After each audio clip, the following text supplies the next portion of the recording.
exitosa.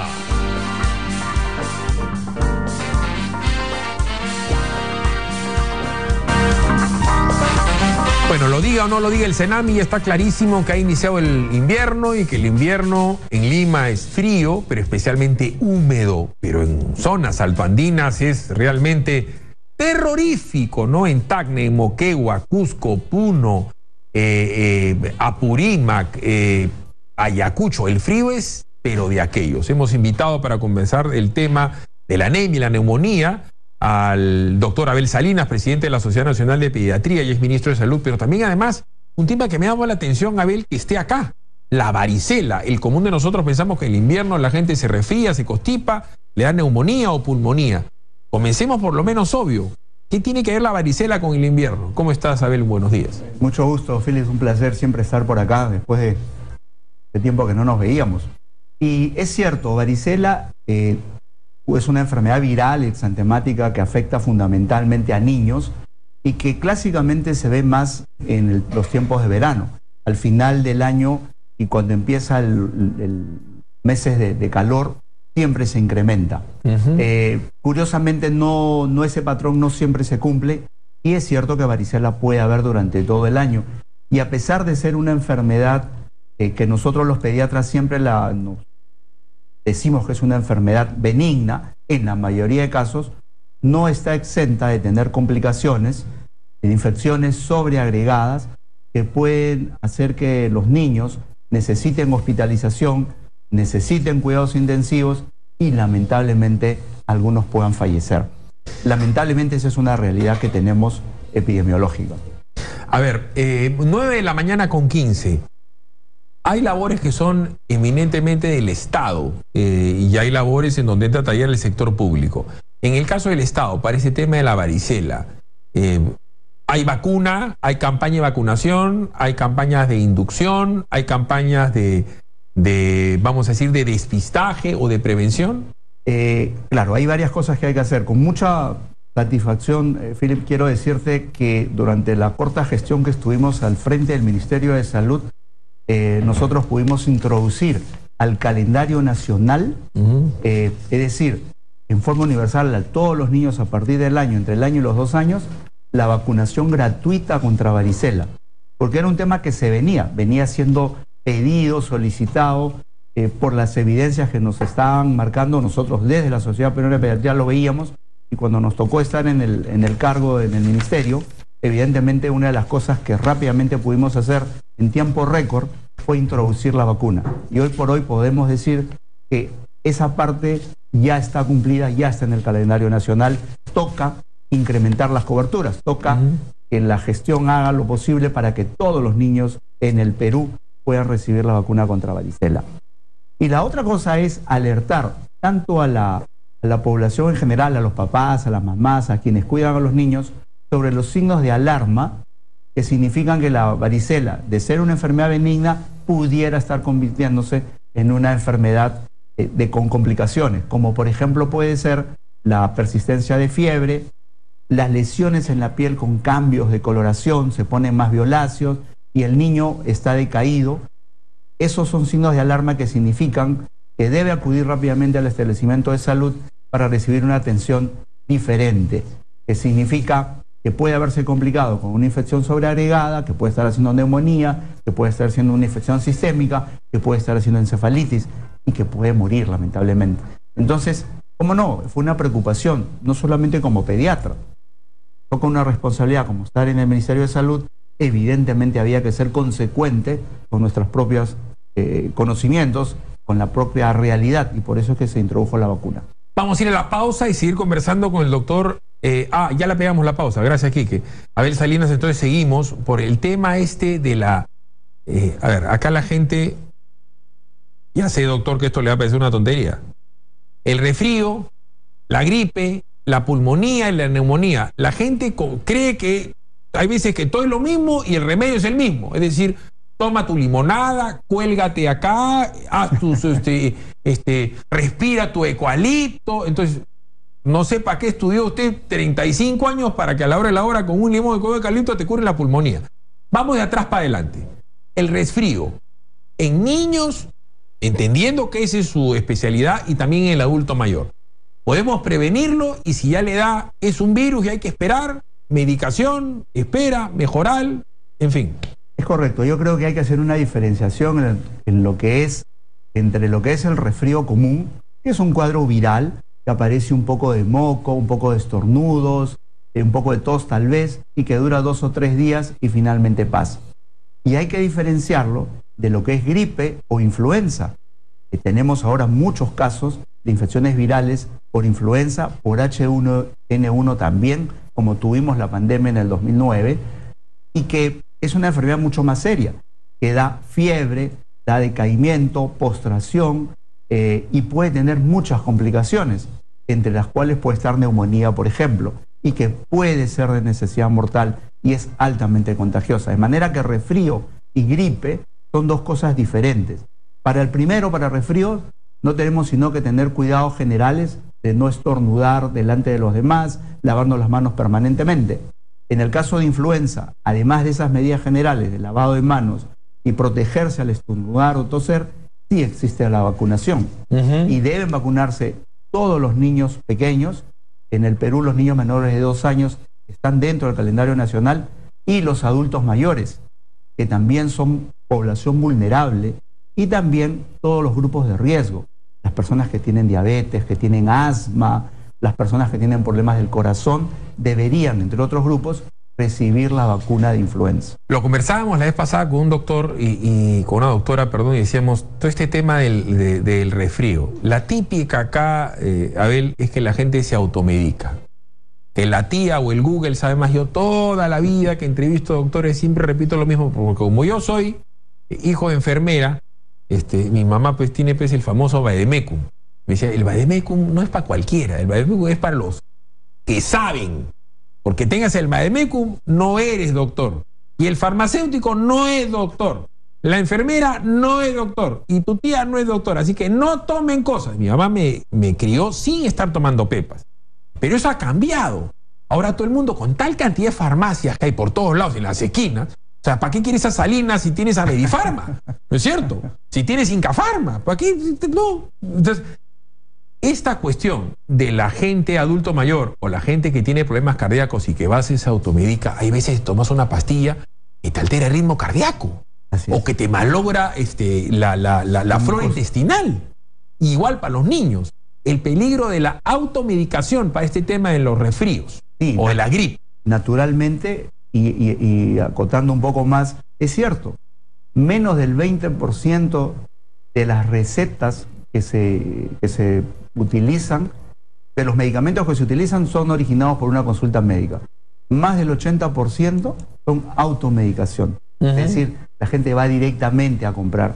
Y ahí existe un riesgo. Por ejemplo, en los niños, existen muchos descongestionantes orales que se dan gotitas por la boca para que le disminuyan los moquitos, pero que tienen muchas veces efectos adversos, que puede tener somnolencia, que pueden tener irritabilidad, el niño se pone como loco llorando, se aceleran, y por lo tanto, y que no benefician mayormente, porque el cuadro de resfrío es un tema benigno que va a durar 2 o 3 días y que va a pasar. Hay que limpiar el moquito, hay que dar bastantes líquidos y es suficiente. En consecuencia, nosotros estamos naturalmente en contra de la automedicación por los riesgos que significan. Y que además pueden enmascarar otros cuadros. Por ejemplo, es muy común decir, no, pero que tome un antibiótico de una vez. Y cuidado, que el antibiótico no bien indicado, cuando en un momento que no se requiere, puede enmascarar otra complicación. Por ejemplo, un adulto mayor puede tomar un antibiótico que no es el apropiado y puede estar desarrollando una neumonía. Claro, muchas veces puede fallecer. A ver, mi mamá también, que tiene la seguridad, mi mamá, bueno, ha estudiado en la Academia Peruana de Salud y se ha capacitado y todo lo que tú quieras, me decía, el antibiótico muchas veces es querer matar a una paloma con una metralleta.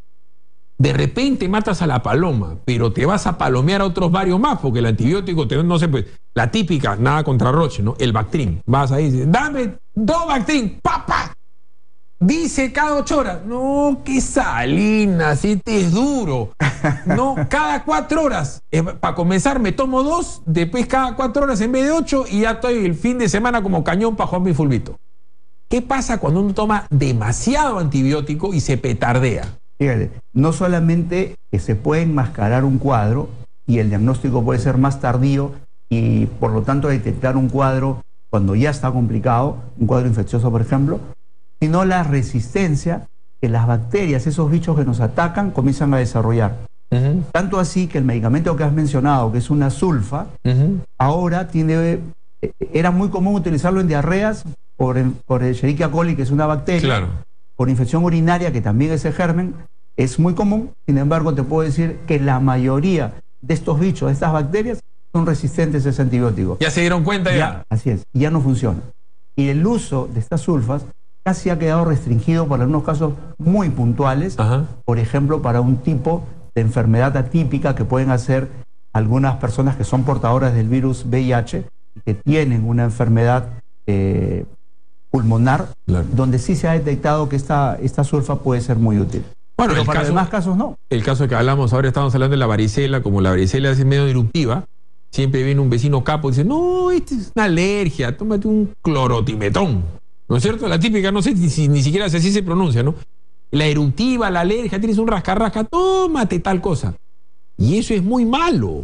Malísima práctica, que son una de las consecuencias en la propia salud y que naturalmente hacen, además, aunque no lo creas, que los medicamentos sean sumamente caros en el Perú. Claro. Porque es un mercado de medicamentos imperfecto donde una de las variables, una de las externalidades es esa, que las personas pueden ir a adquirirlas libremente. De manera que, si a eso le sumas, que tenemos una organización reguladora de control de medicamentos, que es una dirección general, que es una oficina chiquitita, con pocas posibilidades de controlar, naturalmente el mercado de medicamentos pues está absolutamente a la deriva y puedes encontrar medicamentos en la calle. Sí, claro. En algunos huecos, como les llaman, en algunas calles famosas, tú puedes ir y comprar medicamentos. Más allá del tema de transparencia, corrupción, donde también a veces el medicamento aparece con el ticket, el sello de alguna institución de la seguridad social. Que lo han vendido, que lo han revendido. Y por ahí está revendido en otro lado. Ahora tanto hay genéricos y hay genéricos de marca, hay gente que va, yo le vi, que van imprentas. Yo la vez pasada estaba por Rufino Torrico, en el centro de Lima, y veo una imprenta, unas planchas en la imprenta, ¿no es cierto? ¿Sabes qué cosa habían, Quique, en las planchas? No. Han imprimido en el cartoncito nuevas fechas. No, nuevas fechas no, todito el medicamento. ¿Me entiendes? Entonces tú tienes tu medicamento, el que me ha recetado el doctor Abel. Yo fui con Abel Salinas, él me chequeó, me vio, todo bacán. Me puso mi medicamento, el dije, el mejor para mi hijita, y me puso mi sello, mi receta médica. Bacán. Voy a la farmacia y estoy comprando una caja que es firme y adentro el medicamento es un genérico. Así es. Porque hay boticas, no todas las boticas son serias. Claro. En provincias, en todas las provincias no está Incafarma, Medifarma, BTL. Hay boticas de barrio también. Y hay inescrupulosos por todos lados. Eso ya es un tema de control sanitario que escapa inclusive, entiendo, al Ministerio de Salud. ¿Quién supervisa a las farmacias y a las boticas? Corresponde al Ministerio de Salud. ¿Así? Y también corresponde a las farmacias públicas, las que están en los establecimientos, a la Superintendencia de Salud, llamada ahora SUSalud. Pero la capacidad que se tiene es mínima. Una dirección general tiene pocos recursos humanos, pocos recursos materiales, no solamente para evaluar la calidad de medicamentos que se están comprando y que se están registrando, sino para poder hacer este tipo de controles. Por ejemplo, la verdad es que es crítico. Se arma un operativo, se interviene en alguna farmacia frente a algún hospital, se encuentran que se están expiden medicamentos inclusive que son hipnóticos, que pueden ser usados después para actos de violación, etcétera. Entonces tú intervienes, ese día las cierras, a los 3 días se abre la farmacia de nuevo, la botica, y vuelve todo lo mismo, y a la siguiente cuadra siguen vendiendo lo mismo. Es decir, realmente el tema de medicamentos, y me alegra que lo hayas tocado, más allá de lo que significa y el interés del público en general, es un tema gravísimo en el Perú que necesita una atención urgente.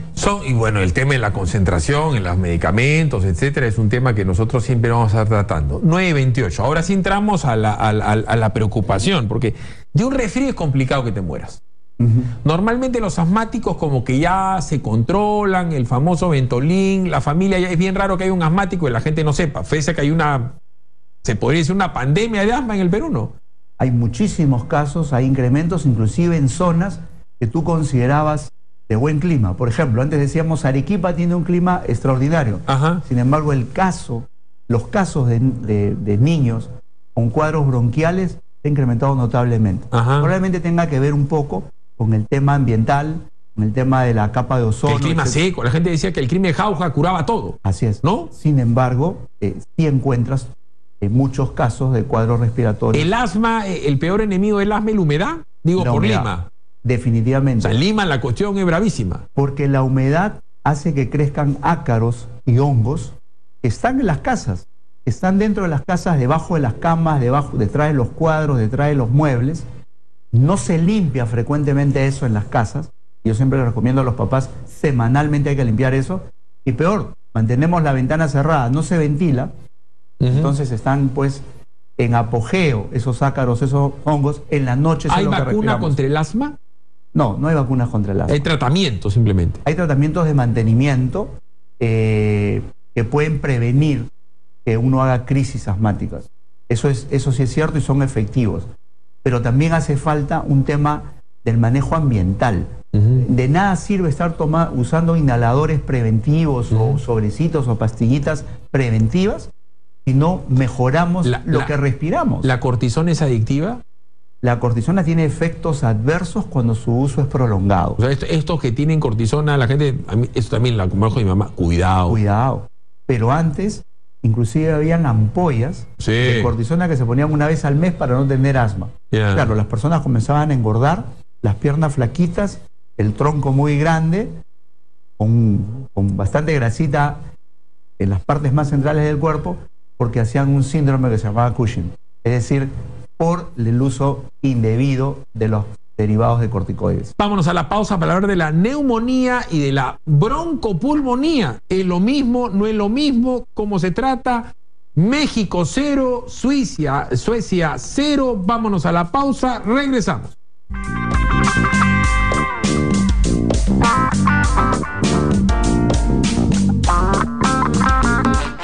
Ya regresamos con Philip Butters en Éxito. Seguimos en Exitosa con el doctor Abel Salinas, pediatra, es de la Sociedad Nacional de Pediatría, pero le vamos a preguntar por la neumonía y la broncopulmonía. ¿Es lo mismo? ¿Es diferente? ¿Es lo mismo en niños, en adultos mayores? ¿De qué estamos hablando, Abel? Sí, el término correcto es neumonía. Hay muchas aserciones que se pueden hacer, que pueden ir como bronconeumonía, pulmonía, neumonía fulminante, etcétera, que se hablaba. Sin embargo, todo significa neumonía, que es la infección de la vía respiratoria baja, quiere decir infección de los alvéolos, de los pulmones. Esos son los que se infectan y que pueden ser por causa viral, pero también pueden ser por causa bacteriana. Son dos cosas diferentes. Hablábamos hace un rato de gripe, de influenza, pues resulta que influenza es capaz de producir una neumonía. Es virus, pero puede ser una neumonía muy grave que puede llevar a los niños, puede llevar al adulto mayor a una unidad de cuidados intensivos, a una necesidad de ventilación mecánica y naturalmente lo puede llevar a la muerte. De manera tal que no es cualquier cosa. Y la neumonía bacteriana es aquella que se ocasiona por gérmenes bacterianos que son comunes, como por ejemplo, germen muy común, de ahí viene el nombre de neumonía, que es ocasionado por el neumococo. Pero la buena noticia es que ambos casos, influenza y neumococo, se pueden prevenir con la vacunación correcta. En los niños, la vacunación contra influenza y la vacunación contra neumococo está dentro del calendario nacional. Es universal, es gratuita para todos los niños del Perú. En el caso del adulto mayor, es algo que está pendiente, que debe incluirse necesariamente la vacuna de neumococo. Se vacunan ahora al adulto mayor contra influenza, pero hace falta todavía completarlo contra neumococo, porque son las otras dos cosas que pueden afectar a nuestros abuelitos, a nuestras personas mayores y que lamentablemente les puede causar la muerte. A ver, este tema de la vacuna, también me va a poner en modo ignorante, me va a perdonar por enésima vez Abel Salinas. Te choca la vacuna. Al chiquito le choca. Al abuelito le choca. Mejor es abrigarlo bien. Hay gente que dice, no, mi religión me lo impide. Hay gente que dice, no, mejor es un té piteado. Hay de todo. ¿Qué tanto choca? ¿Qué tan malo puede ser? ¿Qué efectos colaterales puede tener? Correcto. En líneas generales, lo que yo puedo decir primero es que las vacunas, las inmunizaciones, así se llaman, es la intervención sanitaria preventiva más costo efectiva que tiene la medicina. No hay nada mejor que tratar de prevenir directamente las enfermedades que son infectocontagiosas, como este caso, influenza y neumococo. Es cierto que no están exentas de tener efectos adversos, que a veces la persona dice, me chocó la vacuna, pero los efectos adversos son menores con respecto a lo que protege. Puede haber en la vacuna de influenza, la vacuna de gripe, puede haber dolor en el sitio de aplicación, que es el brazo. Me contaban al ingreso a este set de televisión, que algunas personas han recibido la vacuna y dicen, me está doliendo el brazo. Y es cierto, sí, el brazo le va a doler por algunos días, pero eso no es nada comparado con la protección que tiene y que además protege a quienes están a su alrededor. Porque si a esa persona le da influenza o tiene una persona mayor o un niño pequeño y no tuviera la vacuna, pudiera contagiar a esas personas y en ellos podría ser mortal. En consecuencia, los efectos adversos, que sí las pueden tener las vacunas, son mínimos. Las vacunas son producto de la investigación, de la seguridad. Uno lanza una vacuna, lo primero que se demuestra es que no causa daño. Y después se demuestra la eficacia, qué tan protectora es. Le robaría a la señorita directora retroceder un poco la imagen del video, porque estábamos viendo justo la famosa nebulización. Entonces, esta nebulización tiene un producto químico, tiene algo que la diluye o que la calienta y lo inhalas. Pero acá en el Perú también tenemos nuestra costumbre criolla, es decir, hierve tal eucalipto, ponle una nadita de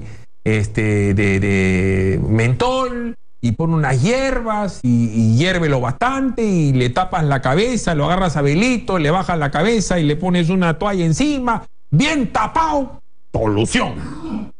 Porque no hay posta médica, porque yo sé más que el médico, porque somos pobres y no tenemos más, o porque así me curó tu abuelita y se acabó. ¿Cuál es la diferencia entre una inhalación y una nebulización? Sí, en realidad, cuando en la presentación que estás haciendo, la inhalación es simplemente de un producto que puede tener algo de alguna sustancia o simplemente suero fisiológico para que las secreciones, el moco que se produce en la nariz, que se produce en los bronquios, esté más fluido y que pueda salir rápidamente de la vía aérea y el niño pequeño la pueda deglutir y eliminar por las deposiciones. En el caso de las nebulizaciones que son medicadas, que se utilizan en los establecimientos de salud, tienen además efectos diferentes. No solamente en diluir un poco las secreciones, sino que, por ejemplo, tienen algunos medicamentos que pueden broncodilatar. Es decir, pueden hacer que el bronquio se dilate un poco para tener una sensación de respiración mejor y naturalmente para eliminar mucho mejor las secreciones. De manera que son dos cosas diferentes. Cuando hay broncoespasmo, se necesita utilizar algunos medicamentos. Cuando hay simplemente un tema de enflemas o de moco, las inhalaciones que se hacen pueden ser útiles. La inhalación esta famosa, la de la olla hirviendo, es una olla sopera que le metes una agua hervida y se ríe, Abel, pero eso pasa en el Perú, pues en provincias es así. Y sí tiene lógica, lógica y ayuda a diluir, pero hay que siempre ponerlo, sopesar el riesgo. Yo, lamentablemente, en el tema de los niños, el agua caliente naturalmente nos ha causado jugadas muy malas en quemaduras en los niños. De manera que es algo que yo no puedo recomendar porque accidentes ocurren. Puede haber la mejor intención de respirar el vapor de agua que puede... No, y les tapan. Yo he visto lo de la manta. A mí no me lo han contado. Yo viví en Talara, soy de Trujillo. O sea, en provincias he visto en la sierra tantas veces que le dicen, ponle una manta, tápale la cara y el agua está hirviendo y está hirviendo pues la olla también. Y al chico, no, quédate ahí. Y la verdad es que yo no tengo, la verdad, una certeza de si el eucalipto y el mentol y lo que le ponen ahí, no sé, hongo, laurel, pimienta, parece una ensalada. Entonces, eso termina siendo humedad. Así es. Claro que es un vapor caliente que humidifica, pero cuidado, que alguna de esas cosas que se utilizan como el mentol, por ejemplo, puede más bien ocasionar broncoespasmo, que se cierren los bronquios. Perdón, doctor, yo he visto que ponte un periódico en el pecho, la famosa vinagre bullí, y la verdad es que hasta el día de hoy ese bullí, no sé quién será, pues debe vivir mejor que Salinas y que Batres, ¿no? No sé de dónde le atribuyen un poder curativo a la famosa vinagre bullí, que no, la verdad, ¿qué me dice Poniente? ¿Y para qué servía? No sé, ¿usted sabe hasta ahora para qué sirve? ¿Para ser rico hacía un bullí? Además de eso, me imagino que la gente pensaba que con eso podían controlar la fiebre. ¿No? Los niños cuando tenían fiebre les ponían eso. Y yo quiero decirles que ese tipo de vinagre o el alcohol para controlar la fiebre, lo que hace es que la fiebre dure más tiempo. Porque los vasos, como es algo frío, los vasos sanguíneos se cierran y pierden menos calor el niño, retiene más. Usted sabe, de manera que no es recomendable. Usted sabe, doctor, que a Beto Ortiz lo han operado de la nariz. Un saludo a Beto Ortiz, lo han operado en el CIMA, supongo, ¿no? Quique, usted lo ha visto a Quique Bravo Prado, tiene una nariz casi tan importante como Abel Salinas padre. ¿Usted se acuerda de su viejo? Una nariz. O sea, había imponente. Y una nariz imponente, ¿no es cierto?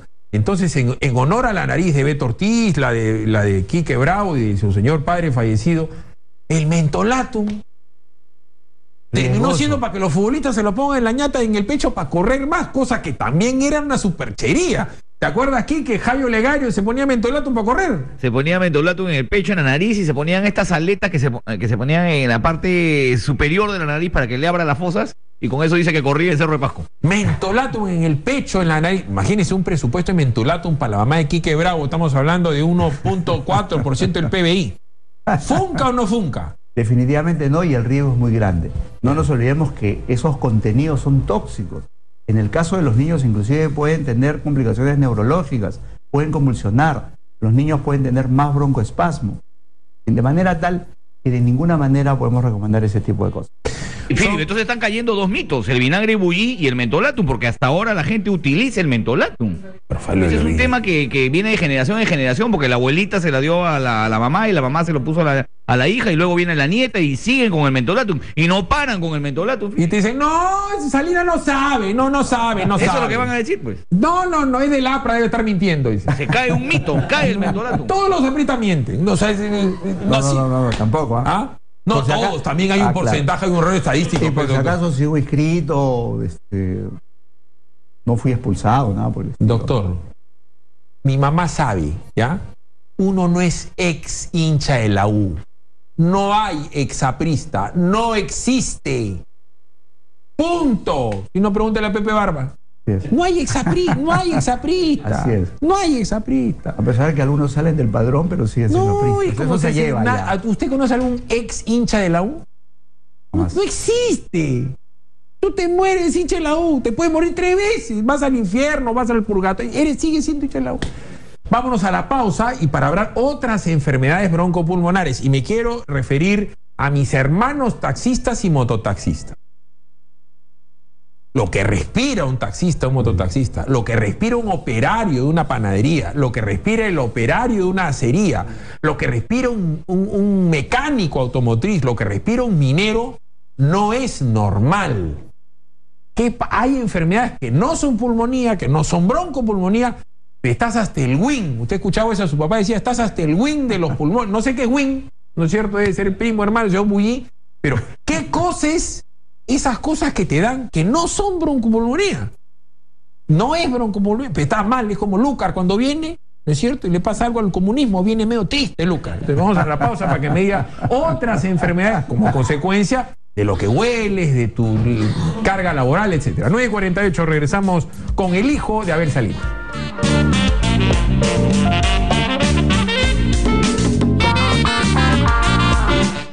Ya regresamos con Philip Butters en Exitosa.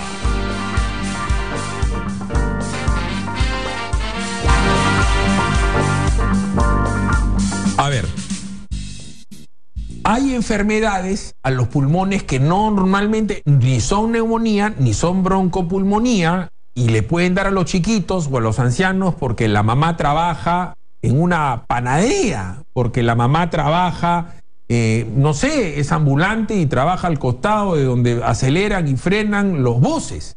¿Qué otras cosas le pasan a los pulmones que no son perceptibles por nosotros y que usted sabe que se pueden prevenir o curar? Claro que sí. Más allá de las afecciones pulmonares o bronquiales que pueden ser ocasionadas por los virus, por las bacterias, también tiene que ver lo que respiramos. No lo has mencionado, pero yo quisiera recordar, por ejemplo, el tabaquismo, el humo del cigarrillo. Al final estaba dejando el tabaco. Ah, bueno, pero me adelanto porque el humo del cigarro, por ejemplo, es tremendamente tóxico, no solamente en producir enfermedades a largo plazo como cáncer, sino también el deterioro de la función pulmonar. Y no es como algunos papás me dicen, sí, pero yo por si acaso en la casa no fumo, pero fumo en la calle, fumo en otro sitio, vengo con todo el tabaco, el humo del tabaco impregnado en mi ropa y llego a la casa, yo ya no lo percibo, porque estoy tan acostumbrado a ese olor que no lo percibo, pero cuando llego contamino al resto de la familia y los niños inhalan ese humo de tabaco que está impregnado en la ropa de los adultos y pueden, por ejemplo, hacer broncoespasmo. Son niños que dicen, tiene alergia respiratoria. Perdón, pero lo que hay que quitar es el tema de contaminación ambiental. En lugares como el centro de Lima, por ejemplo, la contaminación es altísima. La polución, los autos que eliminan gases tóxicos y que están respirando. El policía de tránsito que está en las esquinas respirando ese humo de los carros y peor si los carros no tienen el control adecuado, si son antiguos, etcétera, y que finalmente se ocasionan enfermedades crónicas pulmonares, que los llevan inclusive a tener pulmones inservibles después. En el Perú se hace muy poco, muy eventualmente, trasplantes de pulmón, pero hay personas que necesitan pulmones nuevos. Pucha, en el Callao, acuérdese que había esta contaminación por los polvos de plomo y polvos que salen de gente que vive cerca de areneras o gente que vive cerca de lugares en donde hay terminales terrestres. Usted sabe lo que debe ser vivir en La Victoria, ¿no es cierto?, al costado de todos estos sitios en donde en una sola calle hay 5 o 6 terminales terrestres. ¿Qué respira una persona que es despachador de buses? Así es. ¿Qué una señora que vende moliente en una esquina, que está en la avenida Bancay, por dar un ejemplo? ¿Qué cosa respira todo el día? ¿Y su niñito qué tal la espalda? Así es. Pues ese chiquito termina teniendo, dice, no tiene nada, está sanito. No tiene nada, está sanito. Bueno, porque ya se ha acostumbrado a respirar con determinada dificultad o determinado problema. Despistajes. ¿Qué tiene que hacer la gente? ¿Tiene que ir al neumólogo pediátrico? ¿Tiene que ir al pediatra? ¿Usted sugiere que vaya al MINSA, que vaya al Hospital de la Solidaridad, que vaya, cuando estamos en provincias, a la posta médica? ¿Qué es lo que se tiene que hacer estando sano? Lo que es enfermo es obvio. Estando sano, ¿qué es lo que se tiene que hacer? Sí, yo creo que desde pequeños todos los niños deben recibir el control del niño sano. Deberían hacerlo en todos los establecimientos públicos y privados. De hecho, se hace con algunas dificultades. Lamentablemente, los servicios de salud en el Perú tienen un gran mal, que funcionan en forma desarticulada. Cada quien hace lo que cree conveniente, y estoy refiriéndome a la Seguridad Social, a las municipalidades, a los gobiernos regionales, al Ministerio de Salud, Fuerzas Armadas. Todos tienen establecimientos de salud, pero lo grave es que ninguno habla entre ellos. Y cada quien tiene su propia norma. Debería ser una sola norma del Ministerio de Salud y deberían estar articulados para ofrecer servicios mucho más seguros y de calidad. Ojalá esto se logre. De eso se tratan las redes integradas de salud, para mejorar la calidad de los servicios de salud, pero no solamente integrar los establecimientos del ministerio, hay que integrarlos con los otros, Seguridad Social, Fuerzas Armadas, etcétera, y con los gobiernos locales. A veces, Philip, tú encuentras municipalidades, no hay que ir muy lejos, en Lima, que tú encuentras que han hecho un hospital, el hospital de Los Olivos, el hospital de Surco, cuando en realidad esa no es la función. La función es tener actividades preventivo-promocionales cuando las personas están sanas, que es a lo que tú te has referido. Eso es responsabilidad. Así como hay el CONASEC, que es el Consejo Nacional de la Seguridad, Hay el CONASALUD, el Consejo Nacional de la Salud, en donde se tendrían que articular todas estas acciones con políticas públicas sencillas, porque claro, si cada uno tiene su política y cada uno lleva su propio interés, usted sabe que la política, desgraciadamente, aunque parezca una redundancia, el interés político mata a la política más importante, la más poderosa, que no necesariamente es la mejor. Así es. Tenemos muchos consejos de seguridad del trabajo, etcétera, pero en realidad esos son temas que no hacen que las instituciones sean vinculadas. No se logran articular. Yo creo que hay que hacer una política integral mucho más fuerte, con gran decisión. Probablemente hay que regular el financiamiento de todos. Tú te debería llamar la atención seguramente, Philip, que el fondo de la policía compra medicamentos oncológicos más caros y en más cantidad que neoplásicas, por ejemplo, que el INEN. Hay más pacientes con cáncer en la policía. O la Seguridad Social compra medicamentos más caros que las redes privadas. En consecuencia, algo no está funcionando bien. Creo que hay que modular mejor la gestión del financiamiento para integrar a todos. Y además, obviamente, el uso de la información, la tecnología de la información, que nos permita, que nos sea la herramienta, que nos permita articularnos. Yo creo que esa es una gran tarea que tiene el Ministerio de Salud. Estoy seguro que todos los actores lo saben lo que hay que hacer, pero se necesita la decisión para hacerlo, decisión política, y naturalmente sentarse en la mesa todos. Acuérdate, nosotros hicimos un pacto por la salud en donde todos tenían algo que decir y sumar. A lo mejor tenemos algunas discrepancias en algunos temas, pero en este tema de cómo articular los servicios de salud para que el servicio llegue con calidad y seguridad al ciudadano ese de a pie, a ese que está escuchando, que nos está viendo, que finalmente, no, a mí me toca solamente en tal sitio, voy, no me atienden, tengo que mendigar atenciones, amanecerme en las emergencias, etcétera. Yo creo que es algo que definitivamente debe tomarse con mucha seriedad, con mucha voluntad política.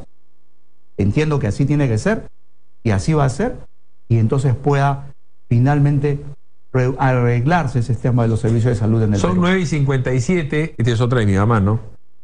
La mejor vitamina en contra del resfrío y en contra de las enfermedades broncopulmonares no es la vitamina C, como la gente cree, porque hay gente que cree que tomando redoxón no te da pulmonía. La mejor vitamina para todas las enfermedades es la vitamina O, la vitamina olla. Porque si tú estás anémico, estás débil, te chapa lo que sea. Usted hablaba de la prevalencia, del condicionamiento para gente que es pues, no, diabética o tiene enfermedades cardiovasculares. Claro, también estás débil.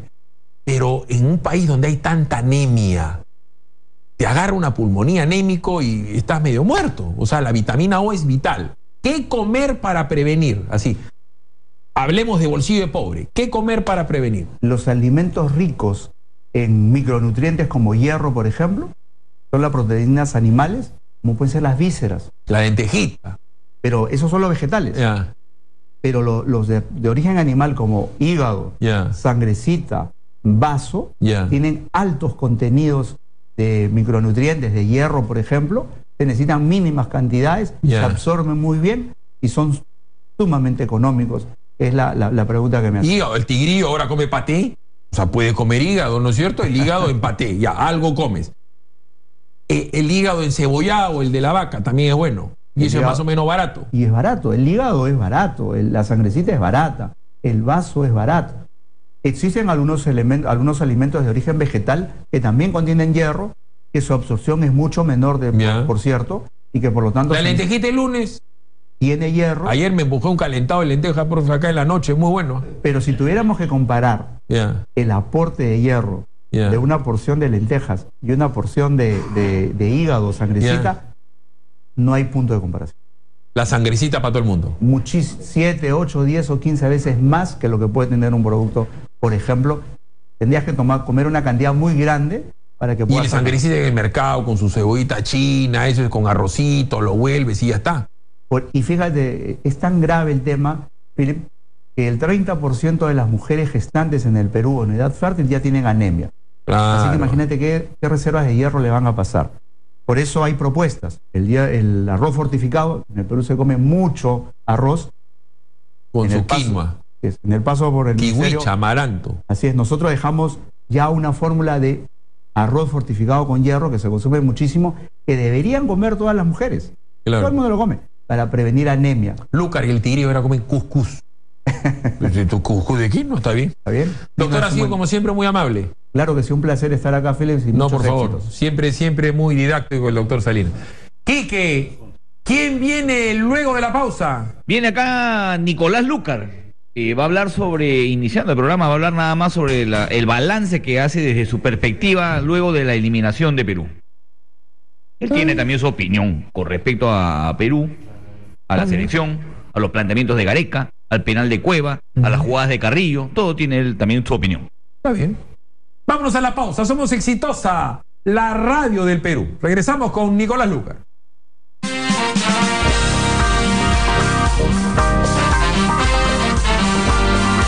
Hemos presentado Philip Butters en Exitosa.